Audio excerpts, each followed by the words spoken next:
Dije que iban a ser 15 sermones y terminaron siendo casi 60.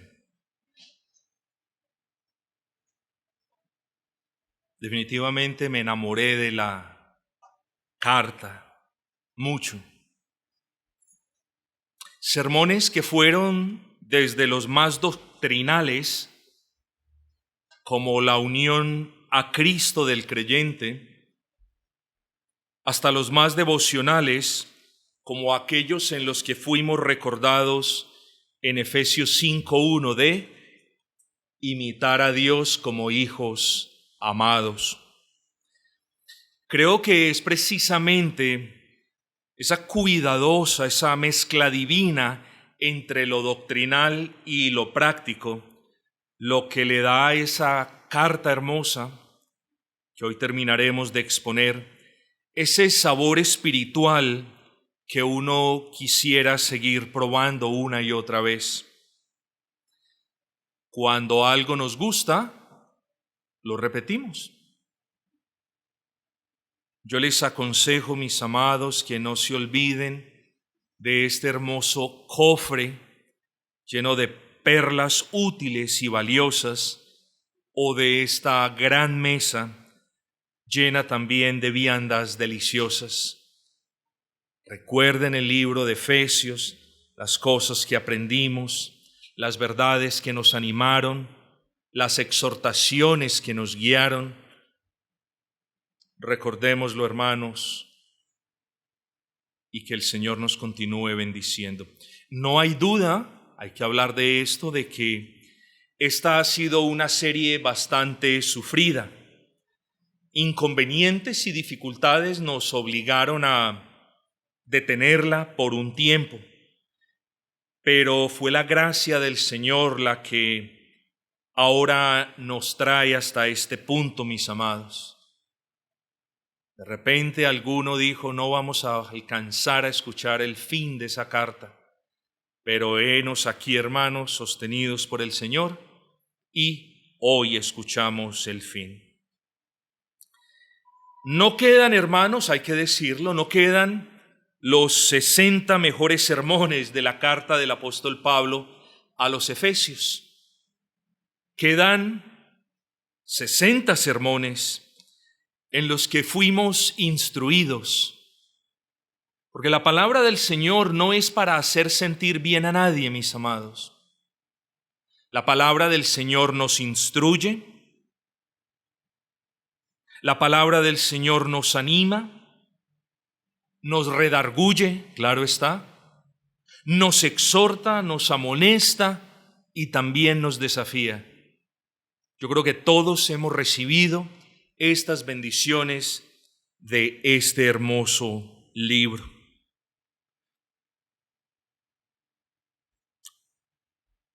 Así que no queda más, hermanos, salvo decir: gracias, Señor. Gracias, Señor, por habernos permitido terminar esta carta. Gracias, Señor, por habernos desafiado, animado, exhortado, redarguido. Gracias, Señor, y eso es lo que les pido, que me acompañen primero diciendo: gracias, Señor. La verdad, hermanos, que ha sido una hermosa bendición. Pero no solo gracias por todo lo que el Señor nos ha dado por medio de esta carta, sino, Señor, por amor a tu Hijo, síguenos bendiciendo hasta que lleguemos al último versículo. La carrera no se gana sino hasta que crucemos esa línea. Vamos, mis amados hermanos, a abrir nuestras Biblias. Efesios capítulo número 6. Efesios 6, versículos 23 y 24. Dice la palabra del Señor: paz sea a los hermanos y amor con fe de Dios Padre y del Señor Jesucristo. La gracia sea con todos los que aman a nuestro Señor Jesucristo con amor inalterable. Amén. El título, hermanos, como ya lo hemos anunciado, es sencillamente La gracia de los que aman al Señor. Ese es el título. Y quiero recapitular, hermanos, afirmando lo que es evidente, lo que ya les dije. Esta carta es un cofre repleto de bendiciones, como lo es la palabra, claro está. Es un tesoro que contiene riquezas para el alma y en el que mientras vamos siendo edificados en el conocimiento de nuestro Señor, también vamos siendo animados a vivir santamente. Yo no encuentro una mayor exhortación de la palabra que particularmente Efesios 5:1. Sed pues imitadores de Dios como hijos amados. Esa frase me queda grande, hermanos. Imitad al Señor. Eso es lo que intentamos hacer, claro está. ¿Cuánto nos falta si somos honestos? ¿Cuánta devoción nos falta? ¿Cuánta entrega nos falta? ¿Cuántas rodillas aún nos quedan por pedirle al Señor la gracia para que nos permita precisamente imitarlo? ¿Cuánta devoción nos falta en el seno del hogar? ¿Cuánta seriedad nos falta en nuestro caminar cristiano? ¿Cuánto compromiso nos falta con la iglesia? Hermanos, esas y muchas otras cosas implican imitar al Señor. Así que no solamente a lo largo de estos 6 capítulos hemos aprendido la buena doctrina, por ejemplo, ¿qué me dicen ustedes de nuestra unión a Cristo? Es que todas las bendiciones que nosotros tenemos son gracias a nuestra unión a Cristo. De la unión del creyente a Cristo se desprende un raudal de bendiciones para nosotros. Entonces vemos la doctrina, la unión a Cristo, pero luego vemos las implicaciones a partir del capítulo 4. Vuelvo y repito, una mezcla perfecta, preciosa, entre doctrina y práctica. Y esto es muy importante, mis hermanos, porque vivimos en tiempos donde hay buena doctrina y poca buena práctica. Y siempre, mis amados hermanos, siempre la buena doctrina en una congregación piadosa debe dar luz a una buena práctica. El Señor nos guarde en todos estos asuntos. Hacer un recuento entonces, hermanos, de todas las bendiciones, de todas las doctrinas, creo que no procede, pues demandaría de nosotros el tiempo que no tenemos. Yo tenía algo preparado y justo ayer dije, no, así no voy a proceder con el sermón, porque pensaba listar los 10 versículos más hermosos de esta carta, pero dije, no. Explicando medianamente cada uno de los versículos, me voy a llevar 2 o 3 minutos y entonces ahí se fue todo el tiempo. Y no quiero que este sermón vuelva a ser otro sermón de 1 hora y 34 minutos. No que eso sea malo para el cristiano, pero dije no procede. Hermanos, esa tarea les queda a ustedes, mis amados. Paséense por Efesios. Háganlo esta semana, de repente como un ejercicio, como una tarea. Mis hermanos, saquen los 10 versículos, 2 cada día, de cada capítulo, o 1.5 o 2, como ustedes quieran, y van a ver que es una tarea bastante difícil, de hecho, porque en un solo capítulo hay hermosos versículos. Quede aquel versículo donde dice que somos salvos por gracia. Hermanos, tremendas estas cosas. En fin, hermanos, ya habiendo dicho eso y habiéndoles asignado, si se quiere, la tarea para esta semana, vengamos a considerar los últimos 4 versículos de esta hermosa carta. Versículo número 21, para que también vosotros sepáis mis asuntos y lo que hago, todo os lo hará saber Tíquico, hermano amado y fiel ministro en el Señor, para que también vosotros sepáis mis asuntos. Primero comencemos con lo que parece ser el foco de esta oración. Tíquico. ¿Quién era Tíquico? Era, dice, fiel ministro en el Señor. Ojo con esto.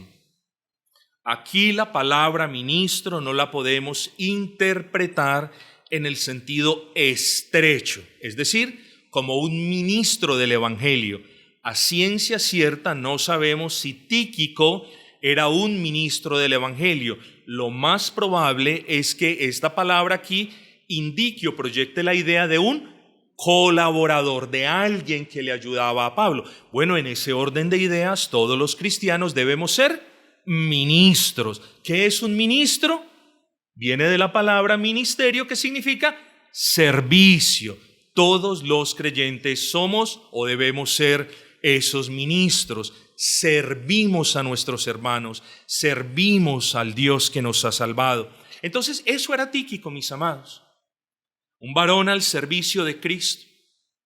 Qué hermoso cuando un pastor o un ministro del Evangelio es acompañado por varones como Tíquico. Por varones que, hermanos, no que hayan descuidado sus hogares, eso ya no sería apropiado. Eso inhabilitaría para acompañar a un ministro. Pero, ¿de cuánto beneficio serían las iglesias con muchos Tíquicos? Con personas que acompañaron a Pablo a entregar la ofrenda a los santos en Jerusalén. Este Tíquico, solamente basta que miremos este versículo para nosotros entender que era un varón de confianza de Pablo. Pablo le mandaba una carta. Hermanos, las cartas son asuntos personales y uno solamente la confía a alguien que no lo conozca, como el correo nacional, o se la confía a alguien que uno conozca. Hermanos, entregar una carta es muestra de, o es un depósito de confianza en esa persona. Y aquí podemos ver, hermanos, cómo este varón era de la plena confianza de Pablo. Un varón comprometido con Cristo, claro está, leal a Pablo y útil para el avance de la causa de Cristo. Puedo decir, hermanos, también miren a Tíquico. No solamente es miremos a Cristo, no, por encima de todas las cosas y de todos los buenos ejemplos debemos mirar a Cristo, no hay duda alguna. Por supuesto que quisiéramos mirar o debemos mirar al apóstol Pablo, ese buen ejemplo que nos dio. Por supuesto que miramos a Pedro en las cosas buenas que vemos en él. Por supuesto que miramos también a Pedro en aquellas cosas que no debemos ser. Pero todo buen ejemplo en las Sagradas Escrituras es digno de que nosotros lo miremos, lo consideremos. Así que tenemos a este hermano. Ahora nos hacemos la pregunta, ¿haciendo qué? Sirviendo de mensajero entre un Pablo, ¿quién recuerda? Esta carta es una de las 4 cartas de la cautividad, de las 4 cartas que escribió el apóstol Pablo mientras estaba en Roma, mientras sufría prisiones. Entonces, hermanos, lo que sucede es que muchas de las iglesias que Pablo ayudó, o más bien sembró para Cristo, esas iglesias estaban preocupadas. Esas iglesias estaban tristes. Y lo que Pablo dice en el versículo 21 es que todo os lo hará saber Tíquico, es decir, todo lo concerniente a lo que estaba pasando con él como prisionero en Roma. Hermanos, las iglesias, repito, donde Pablo había predicado, que Pablo había plantado, recordemos, por cierto, hermanos, que esta Efesios es una carta para la iglesia de la ciudad de Éfeso, de la que ya bien hablamos. Era una de las ciudades, si no la ciudad más importante en aquel entonces en la provincia de Asia, en la provincia romana de Asia. Esta carta, hermanos, también otros le llaman una carta circular. ¿Por qué? Porque era una carta que, si bien tenía un destinatario, los hermanos de la iglesia de Éfeso, era una circular. Es decir, era una carta que iba rodando en iglesias porque era de bendición para todas las iglesias, como lo es hoy la gracia del Señor para nosotros. Entonces Pablo, hermanos, quería que, presten atención a esto, quería que en medio de sus circunstancias, de sus providencias más bien difíciles, Pablo quería animar a los hermanos, y eso se propuso hacer por medio de Tíquico.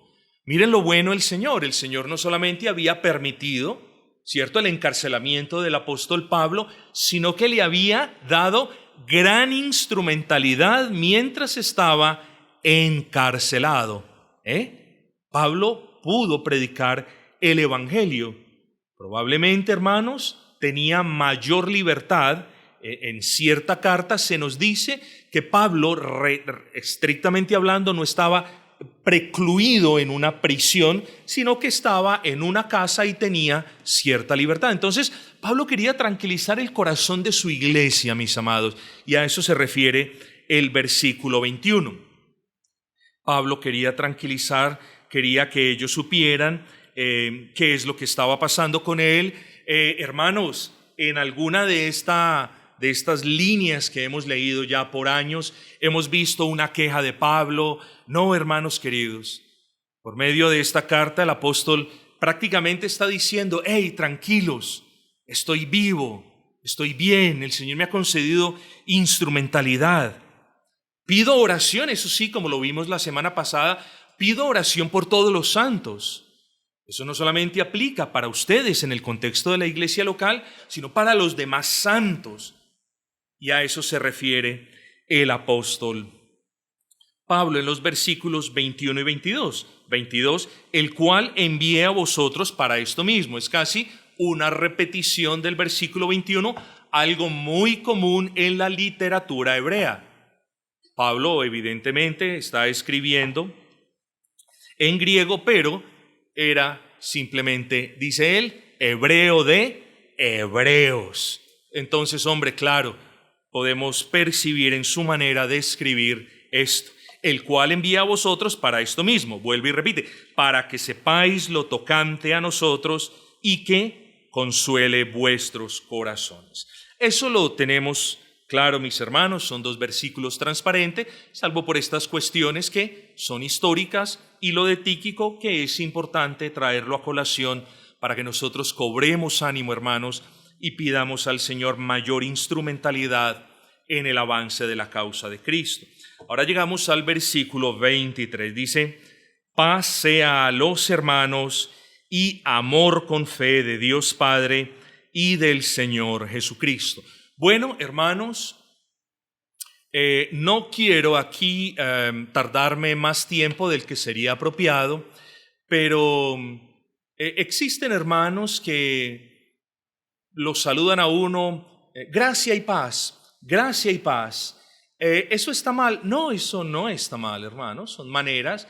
Lo que pasa es que ya trivializamos un aspecto hermoso y lo trivializamos tanto como la persona que no es cristiana trivializa el amén, una palabra, hermanos, de implicaciones y de profundo significado. Entonces no es que nosotros podamos decir gracia y paz, pero no lo volvamos, hermanos, no lo trillemos como decimos, no lo usemos tanto que ya a lo último termine perdiendo el significado verdadero. Porque una cosa, y eso sí es claro, una cosa es que alguien le diga a uno gracia y paz, eso está bien, no hay problema, pero otra muy diferente es que el apóstol diga paz sea a los hermanos. ¿Sí entendió el punto? Nosotros deseamos la paz, deseamos vivir en paz, como lo vamos a ver, pero el apóstol, hermanos, siendo apóstol, el apóstol literalmente estaba bendiciendo a las iglesias cuando decía sea la paz con vosotros. Estaba obrando, hablando en el nombre de Cristo y literalmente, hermanos, estaba comunicando una bendición a la iglesia. De esto ojalá tuviésemos tiempo, algún día de repente nos sentamos en una charla un poco más informal a hablar de las palabras amén, de las palabras o del saludo gracia y paz, que si bien, hermanos, no son pecaminosos, deberíamos tener más discernimiento para usarlo. Pero regresemos a nuestro texto. Dice, paz sea a los hermanos y amor con fe o amor junto a la fe de Dios Padre y del Señor Jesucristo. Bueno, quiero empezar de atrás para adelante. De Dios Padre y del Señor Jesucristo. No hace una mención del Espíritu aquí en este contexto de las salutaciones finales, pero ¿no fue cierto que ya vimos el Espíritu en gran manera a lo largo de esta carta? Hombre, esta es una carta, como es toda la Biblia, profunda y esencialmente trinitaria. Eso debe quedar en claro. Esta distinción no es una distinción poética, es una distinción a propósito. Ahí el apóstol Pablo, cuando dice paz sea a vosotros, de Dios Padre y del Señor Jesucristo, nos está mostrando a dos personas diferentes. Eso debe quedar claro, eso es obvio por el texto, hermanos. Pero luego dice, hermanos, dice paz sea a los hermanos. Préstele atención a esto. El texto les habla a los hijos de Dios, a quienes verdaderamente estamos por la gracia de Dios unidos a Cristo. El texto le habla a los hermanos en Cristo. El texto le habla a los hermanos congregados como iglesia. Y esto implica algo. Es fácil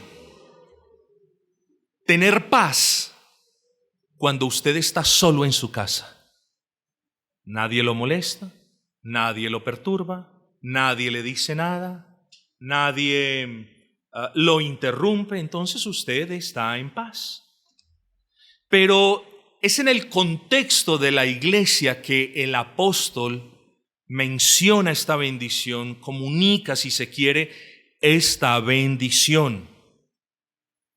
No somos nosotros, hermanos, como individuos, más bien somos nosotros como iglesia de Cristo la que debe recibir esa paz que viene del Señor.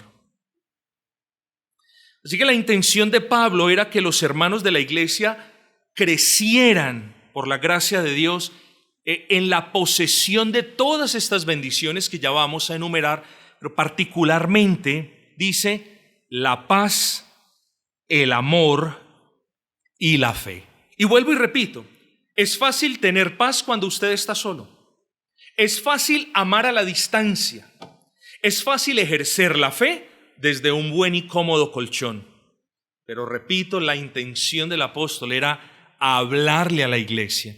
Así que les pido, por favor, no que no apliquen esto para ustedes, por supuesto que de cierta manera es para nosotros como individuos, pero les pido, hermanos, que no desliguemos este mensaje de quiénes somos como iglesia. Aquí Pablo le está hablando a la iglesia y yo en el nombre del Señor le estoy hablando a la iglesia, explicándole a la iglesia que nosotros debemos vivir en paz. Ahora bien, escuche esto. Nosotros como iglesia siempre podremos vivir en paz, entre tanto nosotros estemos en paz con nosotros mismos. ¿Y cómo podremos estar en paz con nosotros mismos? Solamente podremos estar en paz con nosotros mismos si estamos en paz con nuestro Creador. Una iglesia no puede disfrutar de la paz que Dios le da cuando nosotros, quienes hacemos parte de la iglesia, no estamos en paz con Dios. Tenga eso en cuenta, mis amados. La paz de la iglesia depende en gran parte de nuestra paz para con el Señor. No se olvide de eso. En el versículo 23 entonces vemos paz sea a los hermanos y amor con fe. Paz, amor y fe. ¿A qué le suena eso? Amor, gozo, paz, paciencia, bondad, benignidad. Tres componentes del fruto del Espíritu. Hermanos, si es apenas evidente que estas tres gracias, si se quiere, son la prueba de la presencia del Espíritu Santo en una iglesia. La prueba, repito, y esto con respeto, la prueba de la presencia del Espíritu Santo en una iglesia no es la gente revolcándose en el suelo, no es la gente saltando, no es la gente gritando, levantando las manos o hablando en idiomas extraños que nadie conoce ni puede interpretar. No, la presencia real del Espíritu Santo en la iglesia no solamente es la edificación de los santos, no solamente, si se me excusa y se me permite esta redundancia, es la santidad de los santos. Aquí podemos encontrar, hermanos, en el amor, en la fe y en la paz podemos encontrar, hermanos, pruebas del obrar del Espíritu Santo en nosotros. Son tres grandes bendiciones que no deberían escasear en nuestras vidas: paz, amor y fe. Ese es el deseo del apóstol, hermanos. Más que deseo, diría yo, hermanos, son esas tres virtudes, esas tres gracias que solo el Señor puede darnos. De ahí las palabras, como si estuviera diciendo, de parte de Dios Padre y del Señor Jesucristo. Hermanos, si detengámonos a pensar por un momento, no es cierto, y no vamos a hablar de esas cuestiones desde el púlpito porque no aplican, pero no es cierto que nosotros los colombianos ahora sí que tenemos y podemos decir: la paz no se logra por hombres. ¿No es cierto, hermanos? Podemos lograr la disminución de la violencia, pero el asunto de la paz total, hermanos, es una mentira grande, a menos que Dios nos permita predicar el Evangelio y que todos crean el Evangelio, y entonces, ¿cierto?, en virtud de que estamos en paz con el Señor por medio de la fe en el Señor Jesucristo, en el Cristo del Evangelio, entonces ahora sí podemos estar en paz con nuestro prójimo. Entre tanto, la persona no esté en paz con Dios, no va a tener paz con su prójimo. Puede aprender a lidiar y a convivir con el prójimo, pero paz de la que me habla la Biblia no puede haber, a menos que primero estemos en paz con Dios. Bueno, lo mismo es en la iglesia, mis amados. Si nosotros, hermanos, si en nosotros hay un pecado oculto, si nosotros tenemos una práctica pecaminosa a la que ya nos hayamos acostumbrado, si nosotros somos personas desleales para Cristo y ya hemos normalizado esas tres cuestiones como una manera de vida, hombre, es apenas natural que no vamos a poder estar en paz con los hermanos.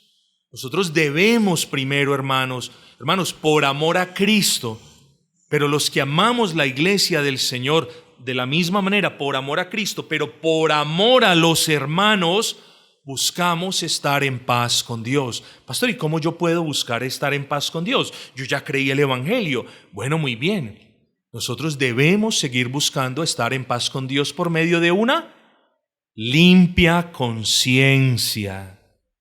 Eso es importante, hermanos. Debemos buscar la paz con Dios por medio de una limpia conciencia. Debemos procurar, hermanos, claro, estar en paz por los medios de gracia. Debemos, hermanos,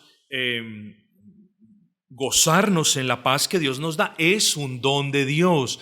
Nosotros no debemos menosvalorar el significado de paz cristiana. Es algo que Dios nos da, es algo bueno, es algo benéfico.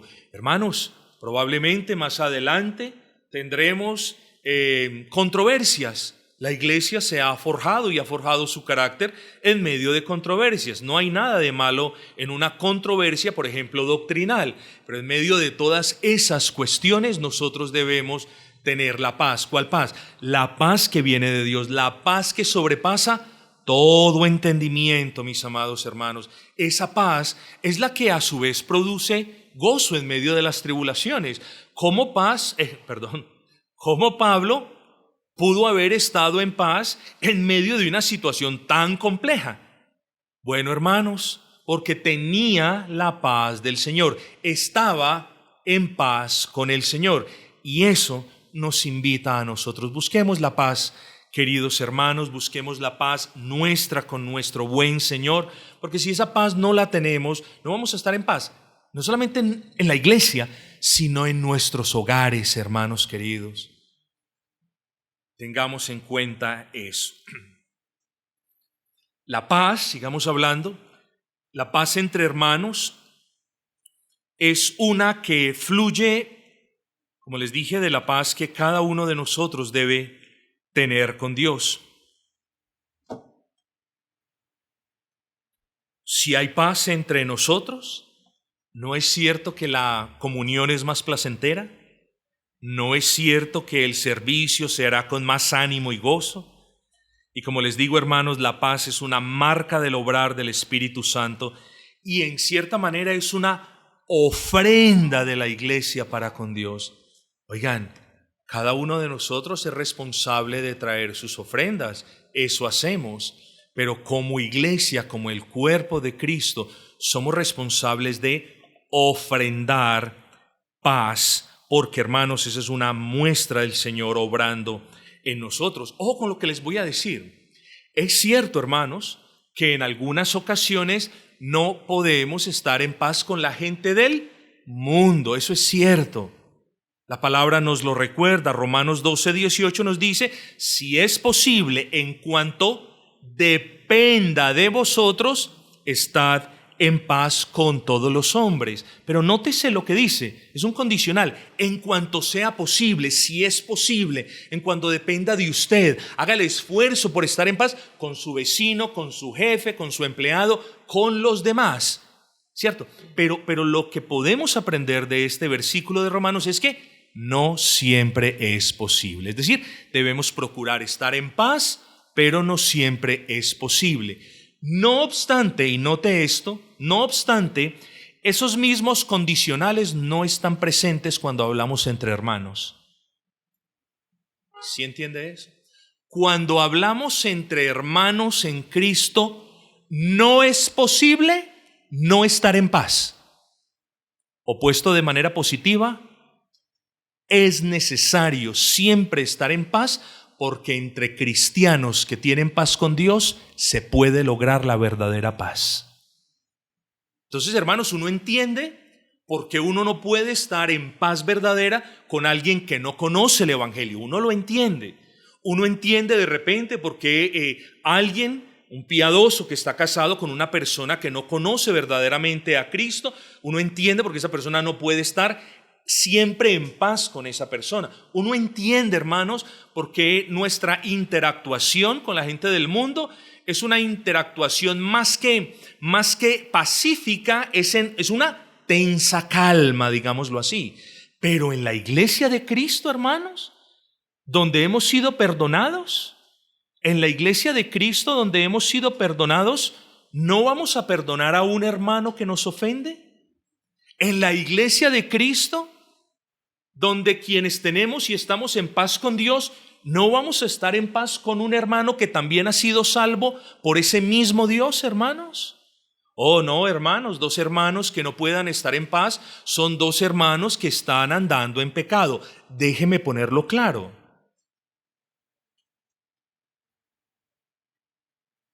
Eso no implica, hermanos, que me voy a juntar a hablar con el hermano todos los días, en todo momento, a toda hora. No, todo tiene un proceso de restauración natural. Pero que como hermanos no podamos estar en paz dos hermanos, eso sí no es propio de un cristiano. Eso sí no es propio de una iglesia cristiana, mis amados hermanos. Hermanos, qué lamentable es, y yo creo que todos hemos escuchado esto, qué lamentable es. Hace un par de meses me contaba alguien que entraba a la iglesia y habían 3 personas que no lo saludaban. Esto es en otra iglesia, en otra ciudad. Entonces yo le preguntaba, ¿pero por qué no te saludan? Nunca me han saludado, me miran feo, me miran raro. Les pregunté qué pasaba, me dijeron nada y no me volvieron a saludar. Es gente extraña. Me decía, yo no entiendo esto, somos creyentes, debemos buscar la paz. De hecho, la paz es un fruto del Espíritu. Si la paz no está en una persona, ¿cómo así? Uno entiende por qué uno no puede estar en paz con él. Pero si la paz está en todos, ¿cómo no vamos a estar en paz? Hermanos, La iglesia local de Cristo, es cierto, es una iglesia compuesta por pecadores redimidos, por pecadores, hermanos, que no siempre, lamentablemente, cuando descuidamos los medios de gracia, cometemos un pecado, ofendemos a un hermano, descuidamos en algún deber, ofendemos a una hermana. Lamentablemente eso sigue pasando en las iglesias. Pero las iglesias, hermanos, son comunidades de creyentes, o deben serlo, maduras, para poner esas cosas de lado y para enfocarnos en amar. Hermanos, ¿no es el cristianismo una religión de amor? Hermanos, por supuesto. No podemos irnos al extremo de decir, es que venimos del carismatismo, donde trivializamos el amor y donde todo era amor y flores y cosas hermosas, y ya venimos a la reforma y no amamos. Pero ¿cómo así? El verdadero cristianismo en sus diferentes denominaciones es una religión de amor. No solamente porque Dios nos ha amado de manera inmerecida, no solamente porque Dios nos ha amado viendo en nosotros lo peor, sino porque nosotros amamos al Señor. Eso nos lo dice el apóstol Juan en sus 3 últimas cartas. Pero más que eso, ahora que el Señor nos ha amado, nos ha salvado, que nos ha incrustado en su iglesia, ¿cómo es posible de que en la iglesia del Señor 2 hermanos no vivan en paz o no se amen? Oh, hermanos, mucho cuidado, que no les estoy diciendo, hermano Abelardo, tú tienes que amar al hermano Ananías al 100%, tanto como amas al hermano Belisario al 100%. Hermanos, me atrevo a decir esto, que es la frase, una de las más temidas por los padres. Incluso con los hijos, no todos los padres amamos igual. Es la realidad del asunto. Nosotros nunca decimos, hijo, yo lo amo más que su hermanita. Nunca hacemos eso. Sería algo torpe, tonto. Eso no lo hacemos. Pero hermanos, es que nosotros no tenemos un corazón perfecto e inmutable, como lo vamos a ver ahora. Nosotros, hermanos, amamos más a un hijo que al otro, y eso es en todas las esferas de la vida. Hermanos, no me diga que uno piensa que ama al papá al igual como la mamá. Hermanos, amamos a alguno muy probablemente más que al otro. Eso es una realidad. Y seamos honestos con eso. Entonces, no les estoy diciendo, hermano, usted tiene que amar al hermano como usted me ama a mí o ama a la hermana. No, hermanos, pero es estar en paz con el hermano y amar al hermano. Es decir, tener una limpia conciencia de que uno procura la paz con ese hermano, de que uno busca la paz. Hombre, buscar la paz con un hermano en ocasiones no es fácil. ¿Por qué? Hermanos, porque tenemos un remanente de pecado, viene el orgullo, vienen las cosas, pero ¿quién nos dijo que iba a ser fácil? Sepamos entender que en la procura de la paz para con otra persona van a haber piedras en el camino, van a haber tropiezos en el camino, van a haber etapas donde todo vaya viento en popa y van a haber etapas donde las cosas no vayan tan bien. Punto final. Busquemos estar en paz con Dios, con nosotros mismos y con todos los hermanos. Es la marca de una verdadera iglesia cristiana. Versículo 23, paz sea a los hermanos y amor con fe de Dios Padre y del Señor Jesucristo. Ahora los salvados por la gracia de Dios no solamente viven en paz, sino que viven en amor. O sea, noten ustedes, hermanos, noten ustedes el crescendo, el asunto creciente, digámoslo así, cuando Dios obra en el corazón del pecador. No solamente obra para darle vida. Dios nos escogió, nos predestinó para, dice, para las buenas obras desde antes de la fundación del universo. Entonces, nótese bien, todo en el obrar del Señor tiene una causa, la gracia del Señor, y una consecuencia, una vida en santificación. Bueno, lo mismo entre nosotros, los hermanos de la iglesia. Nosotros hemos sido, ¿no es así, hermanos? Hemos sido salvados por la gracia del Señor, mediante la fe en Cristo. Y dice el apóstol, y este no es de nosotros, es un don de Dios para que nadie se gloríe. Todo es por gracia. Jonás 2:9, ustedes lo conocen, la salvación es de Jehová de principio a fin. Entonces, mis amados, Dios nos salva por gracia, pero hay unas implicaciones de esa salvación. Y una de esas implicaciones, hermanos, es la paz entre los hermanos y no una, como ahora lo mencionábamos, no una tensa calma como la tenemos con el vecino. Fíjese usted, la vecina del frente. Hermanos, siempre a los vecinos yo trato, cuando veo que se pasan, trato de ir al día, a los 2 días, les toco la puerta, me presento. Mi nombre es César García, bienvenido aquí al edificio, lo que pueda servirle, aquí estoy, lo único que no tengo son buenas herramientas, pero aparte de eso, si en algo puedo hacer de ayuda, bienvenido. Bueno, gracias. Lo hice con la señora del frente, hombre, es la señora del frente, es la vecina, siempre quise ser ese vecino respetuoso, cordial. La señora no saluda, a la única que saluda es a mi esposa, vea usted, no saluda. Yo asumo que fue que una vez le toqué la puerta porque cada vez que entra, ¡pah!, la tira y cada vez que sale, lo mismo. Entonces una vez le dije que por favor tuviera cuidado. Hay una tensa calma, no se saludan. Yo siempre la saludo, pero la señora no saluda. La niña sí saluda. A mi esposa la saludan las dos. Es una tensa calma. Hermanos, eso uno lo entiende porque es una persona del mundo. Imagínese uno entrando a la iglesia, saludando al hermano Miguel, al hermano Carlos o Abelardo o Ananías o al que sea. Hermano, buenas tardes. Hermano, ¿qué es eso, hermano? ¿Qué es eso? Si nosotros, hermanos, si nosotros no estamos en paz, ¿cómo vamos a traer una adoración a Dios con una limpia conciencia? Pero además de eso, hermanos, nos habla de amor. Y es que a todas luces el amor no es, como ya bien lo tenemos, no es un acto espasmódico.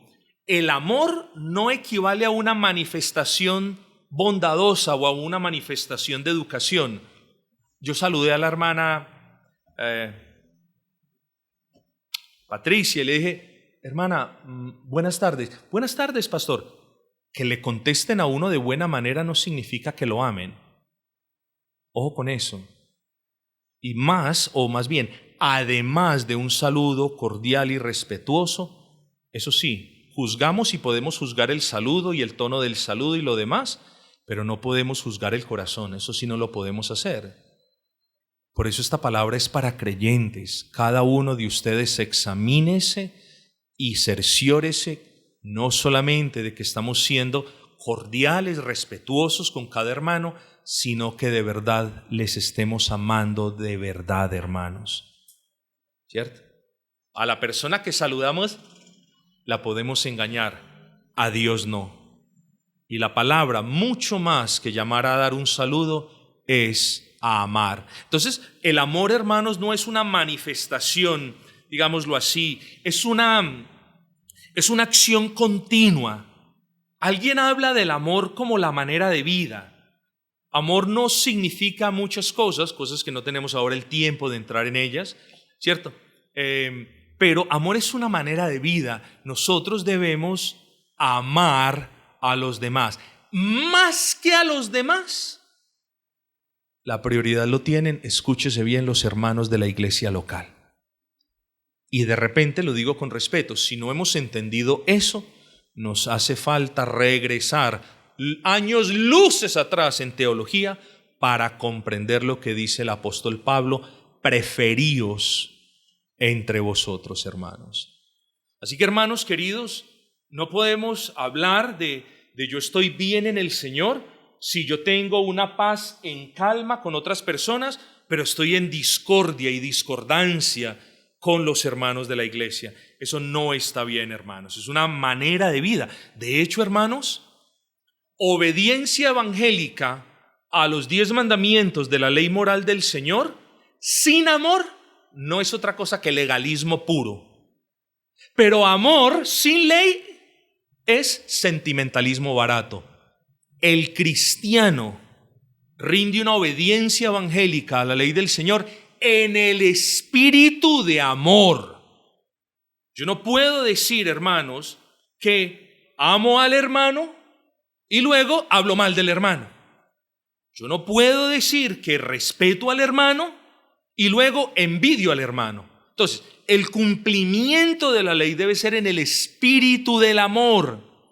De nada nos sirve, hermanos, hacer lo que hacemos en el día del Señor: servir, evangelizar, proclamar el evangelio, congregar a los niños, enseñarles. De nada sirve si no lo hacemos en el espíritu de amor para con el Señor, pero también de amor entre nosotros. Ese es el buen deseo de Pablo, mis amados hermanos. De parte de Dios y del Hijo, tengan paz, amor y fe. Entonces, hermanos, podríamos pasar incluso más tiempo hablando del amor entrañable. Oh, hermanos, ahora sí, continúen mirando el crescendo. No solamente Dios nos salva para que convivamos en paz y para que nos amemos, sino, Primera de Pedro nos lo dice claro, para que nos amemos de manera entrañable. ¡Wow! ¡Qué implicaciones, hermanos! Hermanos, no sé a usted, pero a mí me desafía. Yo soy llamado por el Señor a amar a mis hermanos de una manera entrañable. No simplemente a pensar en ellos y a decirles sí, yo los amo. No, entrañable. Eso es lo que dice Pedro, hermanos. Y noten de nuevo: habiendo purificado vuestras almas por la obediencia a la verdad mediante el Espíritu, para el amor fraternal no fingido, ya hablamos, amaos unos a otros, punto final. No, amaos unos a otros entrañablemente de corazón puro. Hermanos, ese es el tipo de amor que produce el Espíritu Santo en el corazón del creyente. Ese. El amor carnal es el amor hipócrita. El amor que produce el Espíritu es este.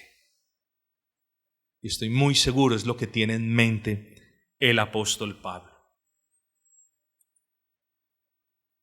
Pero luego dice, hermanos, en el mismo versículo 23, paz sea a los hermanos y amor con fe.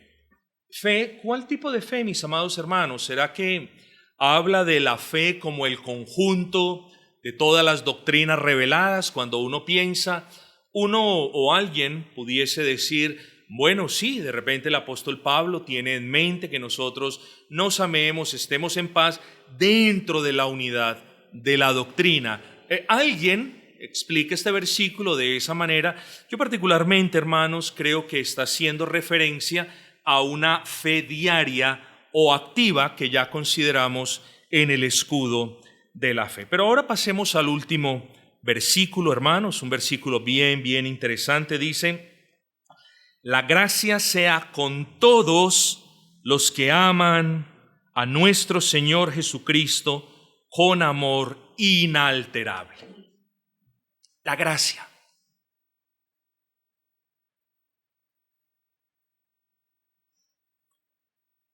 La palabra gracia ha tomado gran relevancia en la fraseología cristiana, o en el conjunto de frases que típicamente usamos los creyentes en el contexto de la iglesia. Es lo mismo. Entonces, cuando hablamos con alguien, hablamos, ¿cómo está? Bien, por la gracia de Dios. Bien, por la gracia del Señor. ¿Qué ha hecho esta semana? Fui librado por la gracia del Señor. No está mal, hermanos, porque a la final la salvación es por mera y pura gracia. La gracia de Dios, hermanos, ustedes conocen, es el favor que Dios ha dispensado a su pueblo de carácter inmerecido. Eso es gracia, y ustedes lo saben. Y no solamente es un favor, todas las bendiciones que nosotros tenemos en virtud de que mediante la fe que Él nos ha dado, hemos sido unidos a Cristo, son por mera gracia. En primer lugar, ninguno de nosotros merecía que Dios lo salvara. Ninguno.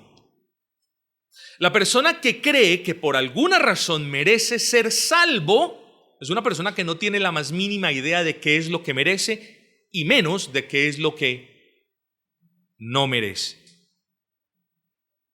Gracia entonces es todo favor inmerecido. La gracia de Dios, piensa en esto, es la esencia misma de nuestra vida espiritual. No podemos hablar de vida espiritual sin la gracia de Dios. La santificación es lo mismo. No podemos hablar de santificación sin gracia. Y cualquier otra bendición, como les dije, no podemos hablar de bendiciones de Dios para nosotros aparte de la gracia. Sin gracia jamás podríamos honrar a Dios en el contexto de nuestros hogares. Sin gracia, el esposo jamás podría tratar bien a la esposa. Sin gracia, no podríamos nosotros como padres educar bien a nuestros hijos. Sin gracia, deshonraríamos al Señor también en la iglesia. Hermanos, hablamos de la gracia de Dios y no nos comportamos con gracia con los hermanos. ¿Sí me hago entender? Hablamos de ser salvos por la gracia del Señor y no le hablo con gracia a un hermano. Hablamos de ser redimidos por la sangre del Cordero y no trato bien, con dignidad, con respeto, no animo a otro que fue redimido por la misma sangre del Cordero. Oh, qué mal parecen estar andando algunos en el Señor. Pero qué bueno que hoy el Señor nos recuerde estas cuestiones básicas, hermanos. Gracia. ¿Somos salvos por gracia? ¿Qué nos dice el Señor? De gracia recibimos, ahora demos de gracia. Y no solamente el pan que Dios nos da por gracia, ese sí es fácil darlo. No, demos gracia a los hermanos. Busquemos un ambiente sano para la iglesia. Tratemos con gracia al hermano, hablemosle con gracia. Esta semana estábamos hablando mi esposa y yo le decía, oye, ¿qué diferencia hay entre en una persona que dice una cosa y otra persona que dice la misma cosa con gracia? La gracia es la diferencia entre lo uno y lo otro. Las mismas palabras, pero la gracia se puede percibir, hermanos. Hagamos, hermanos queridos, debemos hacer el esfuerzo por hablar con gracia. Debemos hacer el esfuerzo por tratar a los hermanos con gracia. Recordemos, somos hijos de la gracia, entonces manifestémosla también en la iglesia, principalmente en la iglesia. Sin gracia, ojo, sin gracia nuestras palabras se pueden convertir en los puñales que traspasen los corazones de los hermanos. Ojo con eso. Toda palabra debemos sazonarla con la gracia del Señor. Señor, ayúdame a hablar. Señor, ayúdame a expresarme. Señor, ayúdame poco a poco, o como tú bien quieras obrar en mí. Ayúdame, Señor, a caer en gracia con los hermanos. Entonces, hermanos, de repente algunos hermanos tengamos que hacer más esfuerzos que otros en tratar a los demás con gracia. Eso cada uno de nosotros lo discierne, pero todos sin excepción somos llamados a tratar con gracia a los demás, mis amados. Hermanos, sin gracia, una iglesia no se va a distinguir de una sinagoga de Satanás. Imagínese usted. Iglesia, la gracia de Dios. Y uno va y de gracia no encuentra nada. Hermanos, nosotros llevamos ese nombre en nuestro ADN espiritual. Y somos nosotros, los hijos de Dios, los salvos por gracia, los que debemos manifestar esa gracia. Hermanos, ¿cómo? En obediencia al Señor y en amor los unos por los otros. Ese es el resumen de la ley. Cómo yo me relaciono con Dios y cómo yo me relaciono con el prójimo. Y en esas relaciones necesitamos gracia. Señor, concédeme la gracia para honrarte, para adorarte como tú lo requieres, como tú lo mereces. Concédeme la gracia, Señor, para guardar tus mandamientos de una manera gozosa, evangélica, alegre. Pero, Señor, esto es lo que más me cuesta, la segunda tabla de la ley. Tratar bien al hermano, hablar bien del hermano, respetar al hermano, guardar el testimonio del hermano, velar por la integridad del hermano. Señor, dame gracia para tratar bien a mi hermano, porque no estaríamos entonces cumpliendo la ley si nosotros no amamos al prójimo y menos al hermano. Entonces, hermanos, aquí hay una gran responsabilidad para nosotros. Paz sea a los hermanos de la iglesia, y amor y fe de Dios Padre y del Señor Jesucristo. Lo que Pablo, hermanos, en resumida cuenta aquí en el versículo 23 está diciendo no es como ustedes no tienen, tengan o procuren, no es enriquezcanse más, crezcan más en esas gracias. Sí, solamente las puede dar el Dios vivo, pero es deber vuestro procurarlas por los medios de gracia establecidos. Que Dios los enriquezca, esas son las palabras finales del apóstol, que Dios los enriquezca con gracia, que Dios los colme de bendiciones, que Dios los llene de gracia para toda buena obra. Luego, ojo con lo que viene, esto es importante, ya versículo 24, el último versículo dice, la gracia, recuerden, la gracia sea con todos los que aman a nuestro Señor Jesucristo con amor inalterable.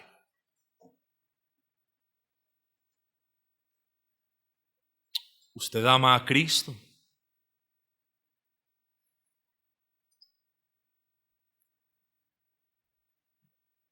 Comencemos diciendo eso antes de respondernos esa pregunta.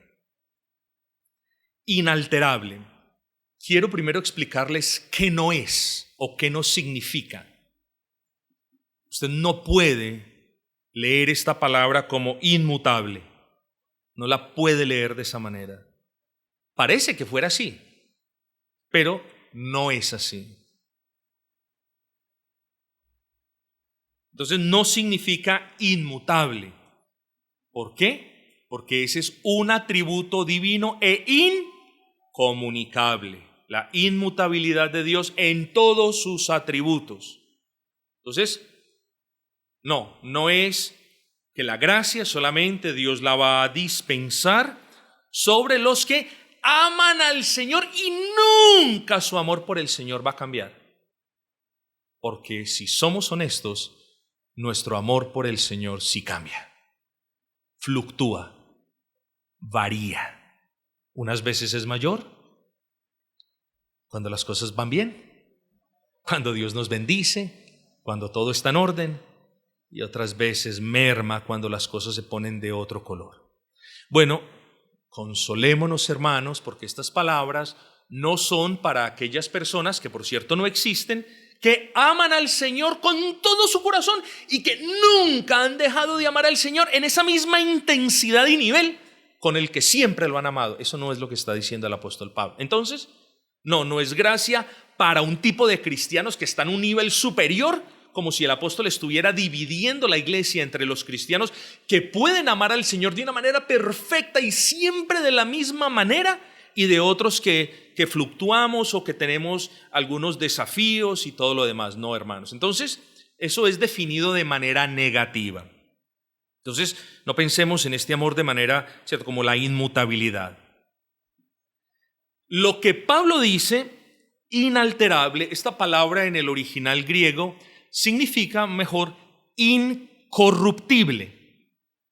Y esta palabra es muy diciente, porque al hablar de incorruptibilidad o de algo que no se corrompe, Siempre los griegos, o por lo general más bien los griegos, tenían en mente el cadáver de una persona, ¿cierto? El cadáver, si algo sucede en el mismo instante en el que la persona muere, es que la corrupción, ¿no es cierto?, se va apoderando del cuerpo. Claro, a medida que pasa el tiempo, la corrupción es mayor.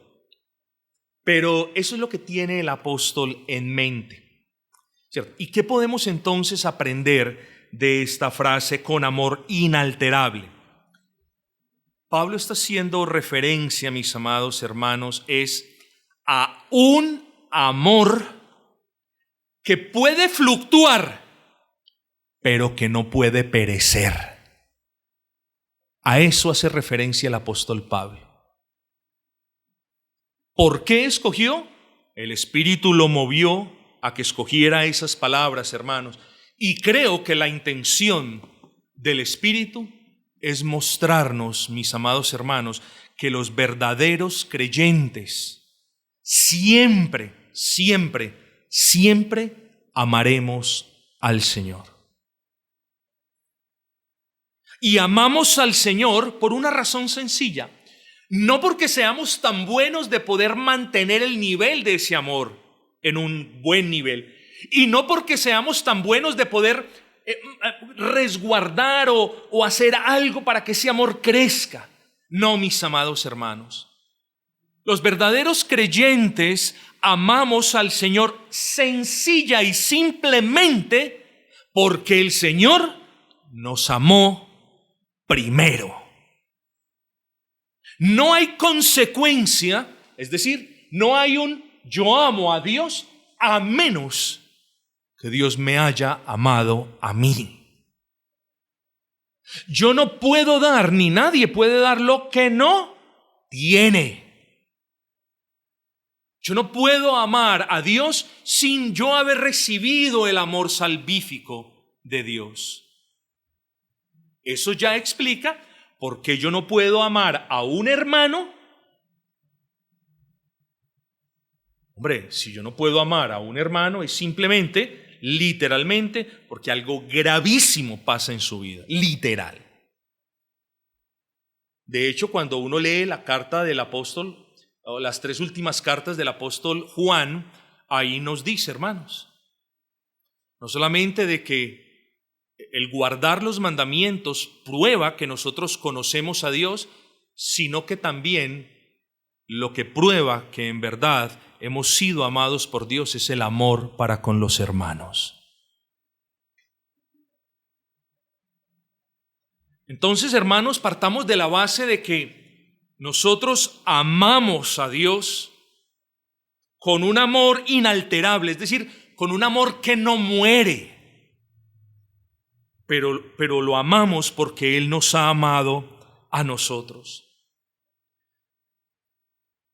Y eso implica, mi amado, que como creyentes nosotros podemos tener la certeza de que es imposible, ojo, si en realidad hemos creído en Cristo, ya cada uno de nosotros tiene que examinarse, mirar sus frutos, mirar qué es lo que dice, qué es lo que piensa, qué es lo que ve, qué es lo que hace.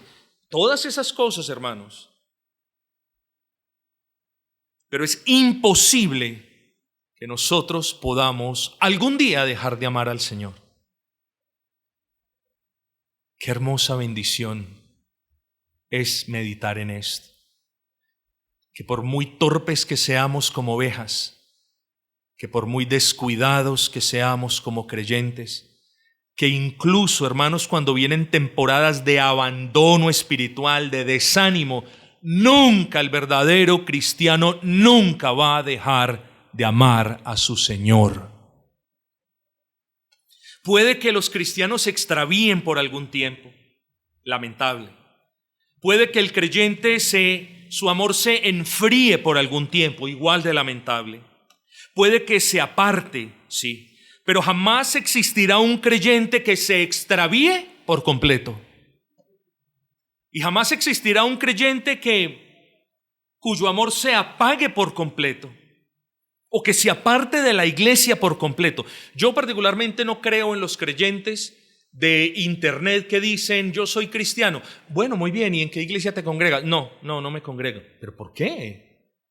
Es la orden del Señor y es una de las pruebas inequívocas de la operación del Espíritu Santo en tu vida, que te congregues.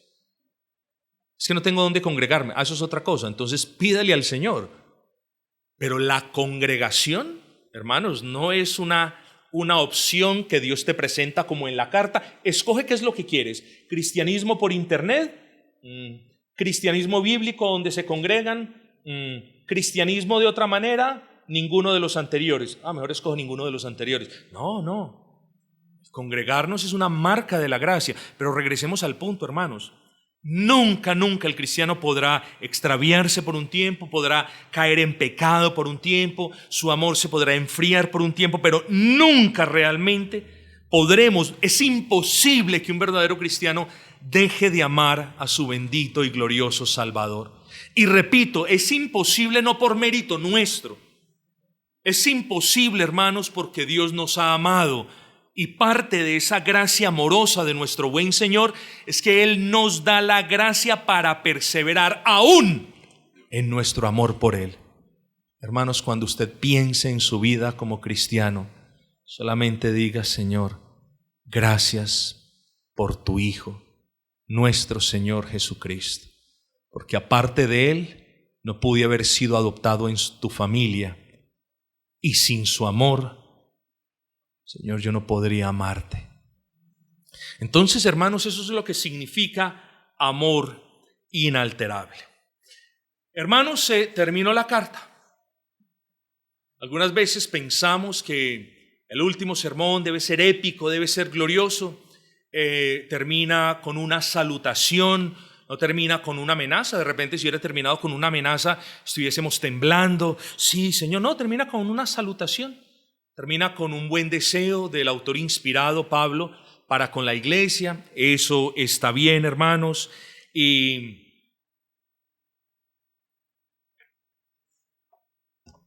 así teníamos que terminar la serie. Hermanos, y podríamos hacerlo y decir amén e irnos tranquilos y contentos, si eso hubiera estado bien. Pero pasa algo. Y es que aquí no termina la historia de la iglesia de Éfeso. Aquí no termina. Aquí termina la carta del apóstol Pablo.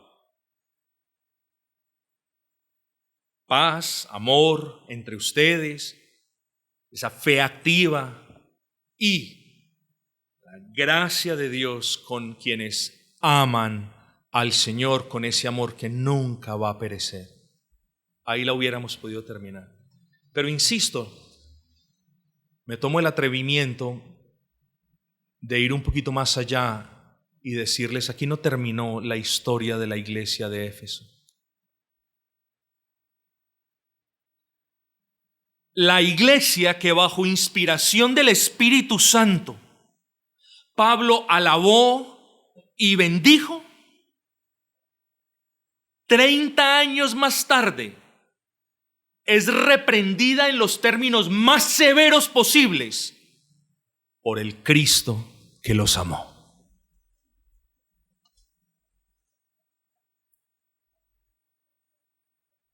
No sabemos por qué.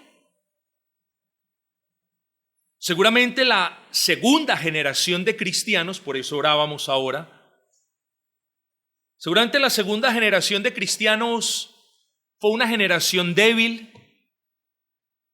había visto la gloria del Señor en la iglesia, pero se había dedicado a una religión formal, es decir, a una religión donde seguimos haciendo lo que es correcto, pero con un corazón entretenido. 30 años más tarde, hermanos, literal, la iglesia a la que Pablo en una hermosa carta le había dicho: la gracia sea con vosotros los que amáis al Señor. 30 años más tarde, ¿saben qué les dice Dios? Ustedes parafraseando, ustedes hacen lo que es correcto. Ustedes aborrecen las herejías. Ustedes tienen celo por los asuntos del Señor. Pero esto tengo en contra tuya. Has dejado tu primer amor. Ese amor inicial cuando el Señor nos salvó, muy comúnmente llamamos primer amor, estaba casi ahogado en la iglesia. Y noten el peligro, mis amados, porque esta era una iglesia de sana doctrina. Cuando usted examina los primeros versículos del capítulo 2 de Apocalipsis, eso es lo que usted se va a encontrar. Una iglesia de sana doctrina. Entonces no era que el púlpito había sido corrompido, no. La recriminación del Señor fue: ellos dejaron ahogar el celo y la pasión por Cristo. Seguían haciendo todas las cosas, seguían adorando al Señor de una manera reverente, seguían oponiéndose al error, claro, como buenas columnas y baluartes de la verdad, seguían predicando el evangelio, sí, pero ya no lo hacían con pasión.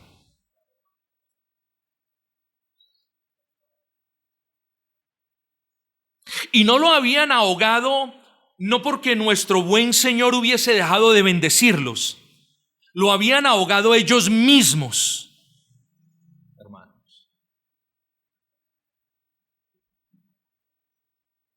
Que en un comienzo manifestaron amor fraternal, una fe viva, se olvidaron de preservar esa llama, ese celo, esa pasión por Cristo y por su obra. Y 30 años más tarde, externamente, la iglesia era la misma. Exactamente la misma. De repente con más personas incluso. Pero la iglesia era la misma. Pero Dios, que ve el corazón de nosotros y que discierne el espíritu de nuestra unidad en el contexto de la iglesia, lo recrimina y les dice: ustedes hacen esto, pero ustedes no tienen ni celo ni pasión por eso que están haciendo.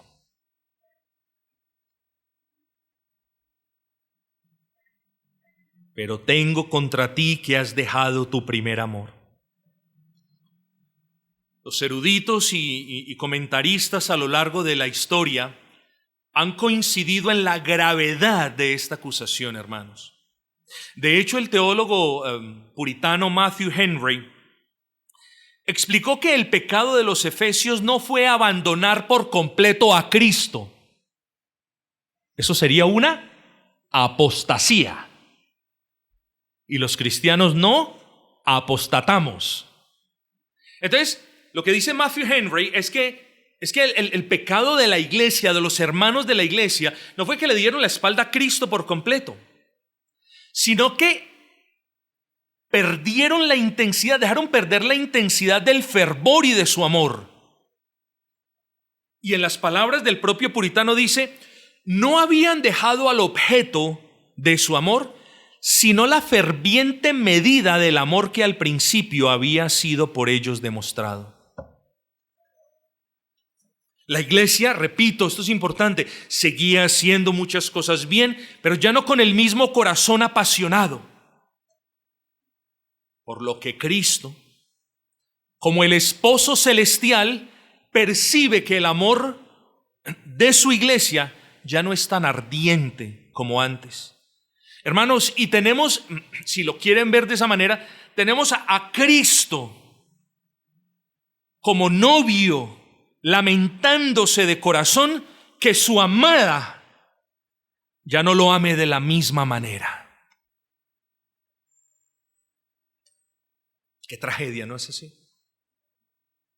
Qué tragedia en la que puede terminar una iglesia cuando en el seno de ella no hay amor los unos por los otros, no hay respeto, no hay paz, cuando la fe se debilita y cuando nos dedicamos a hacer las cosas por hacerlas y no por convicción o de todo corazón.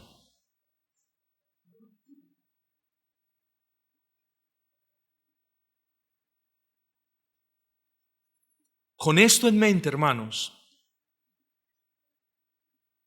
recordemos lo que dijimos hace un momento. Si usted ha amado realmente a Cristo, es porque Él lo ha amado primero a usted y lo ha salvado. Y si de verdad amamos a Cristo, entonces jamás dejaremos de amarlo. Pero yo le pido un favor.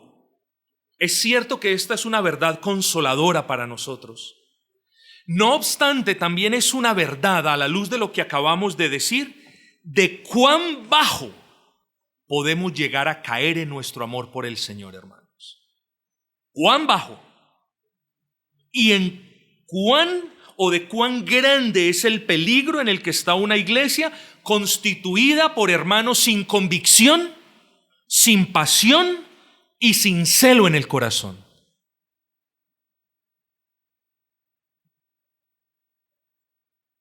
Hermanos, tan bajo puede llegar a caer una iglesia en la que los hermanos hayan abandonado el primer amor por Cristo, que una iglesia en esas condiciones formalistas, es decir, de forma, adoramos conforme al principio regulativo, desde el púlpito hay una buena palabra, sabemos identificar la falsa doctrina o la herejía, pero hemos perdido nuestro celo, nuestra pasión por nuestro buen Cristo. Tan grave es que una iglesia en esas condiciones, por muy sólido, repito, que pueda ser sus convicciones doctrinales, una iglesia así no tiene razón de existir para Cristo.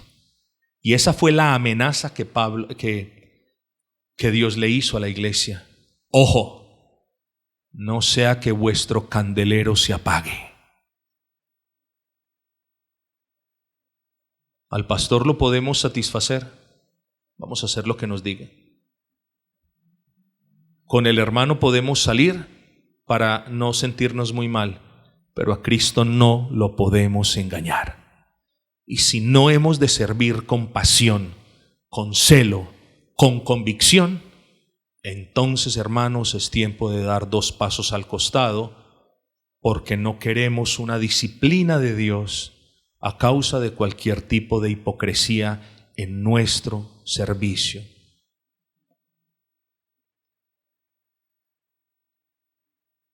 Yo, ya con esto termino, yo me puse a pensar, hermanos.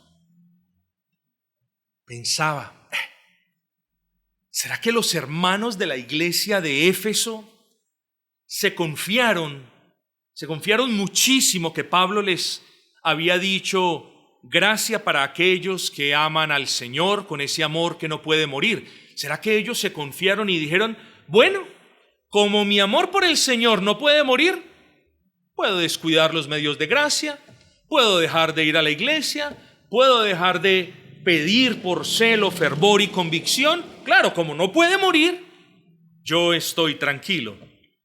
Un verdadero cristiano jamás pensaría de esa manera. Pero no importa, no encontré la respuesta, porque no la hay. ¿Qué fue lo que le pasó a los hermanos? Bueno, no lo sé. Lo que sí sé es que si no queremos terminar siendo amenazados por nuestro buen Dios, entonces, hermanos, hagamos todo lo posible para cerciorarnos de cómo está el estado de nuestro amor por Él, entendiendo esto. Señor, ¿cómo está mi amor por ti? Mídalo en términos de lo que estamos hablando de esta manera. Si no estamos amando a los hermanos de la iglesia, es posible que nuestro amor por aquel que salvó a los hermanos en la iglesia no esté en las mejores condiciones.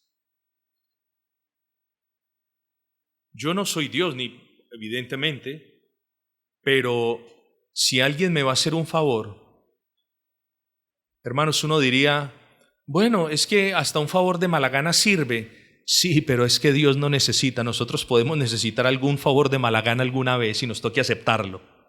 Pero Dios no necesita que nosotros respondamos con nada. Por lo tanto, hermanos, más que hacerlo es hacerlo con convicción, con celo, con pasión. Es lo mismo en un matrimonio. Si un matrimonio no cultiva el celo, la pasión, el amor, se va a marchitar. Si nosotros no cultivamos, hermanos, el celo por la verdad, la gratitud por la salvación en Cristo, el amor, la gratitud al ver que podemos servir con otros hermanos también salvados por la gracia de Cristo, si nosotros no estamos agradeciendo por esto, si nosotros no estamos cultivando esa gratitud, hermanos, nuestro primer amor va a sufrir graves pérdidas. Y cuando un cristiano sufre pérdidas, la iglesia a la que pertenece es afectada. Así que, hermanos, en primer lugar, hagámoslo por amor a Dios, porque lo amamos. Pidámosle al Espíritu Santo que reanime esa llama, ese fuego consumidor de ese primer amor. Pastor, ¿y cómo podemos hacerlo? Oh, claro. Aprovechemos los medios de gracia. Pensemos en lo que merecíamos si el Señor no nos hubiera salvado. Demos gracias porque el Señor nos salvó pese a nosotros. Demos gracias porque el Señor nos salvó y no nos dejó a merced de una falsa doctrina. De gracias por eso. De gracias por la obra de Cristo en el Calvario, cuyos beneficios y bendiciones usted continúa disfrutando hasta el día de hoy. No dé por sentada ninguna de las bendiciones del Señor, hermanos. De gracias. Pídale al Señor que reanime la llama de su primer amor, que le conceda celo y pasión por su causa, que le conceda ánimo, hermanos. Hermanos, no dejemos morir la llama del primer amor. Simplemente porque estamos confiados. Bueno, como Pablo ya me explicó que mi amor por el Señor nunca puede morir, entonces pues ya no hago nada. Hermanos, miremos a los efesios que de repente se confiaron y miremos cuán bajo llegó el amor de esta iglesia para con Cristo. A menos que usted quiera vivir en el cristianismo del menor esfuerzo, de la menor santidad, de la menor obediencia y del menor amor, siga como va. Pero si usted quiere vivir a la luz de la palabra, como el Señor nos lo indica, como Pablo nos advierte, como Juan también nos advierte, entonces, hermanos, hagamos un mayor esfuerzo en el Señor, sabiendo de que solamente la gracia Él nos la concede, de reavivar o de que Él reavive nuestra pasión, nuestro celo, nuestro amor, nuestra gratitud por Él. Se termina, hermanos, pues, esta carta, y yo les pido, hermanos, que roguemos al Señor que su gracia nos guarde de caer en este gran mal. Pidámosle, hermanos, al Señor, roguemos por nuestra iglesia, que la gracia del Señor nos guarde, que la gracia del Señor nos guarde de adorarle, de servirle por costumbre y no por amor a las almas perdidas, hermanos. Que el Señor nos guarde de adorarle y del servirle con un servicio permanente pero sin pasión, con doctrina correcta pero sin devoción, defendiendo la fe pero sin celo por su gloria. Que Dios nos guarde de eso, mis amados hermanos. Bendito sea el Señor por tantas bendiciones a lo largo de este tiempo. El Señor se magnifique en sus vidas, nos continúe hablando, bendiga los recordatorios en esta semana y nos recuerde, hermanos, que dar gracias al Señor por ese amor que jamás se va a apagar del todo, pero tener cuidado por ese amor que sí puede llegar a un nivel donde realmente, hermanos, seamos no solo disciplinados, sino enjuiciados por el Señor. Eso sí es un juicio, hermanos. Que el Señor apague el candelero de una iglesia porque perdió el primer amor. Eso sí es un juicio.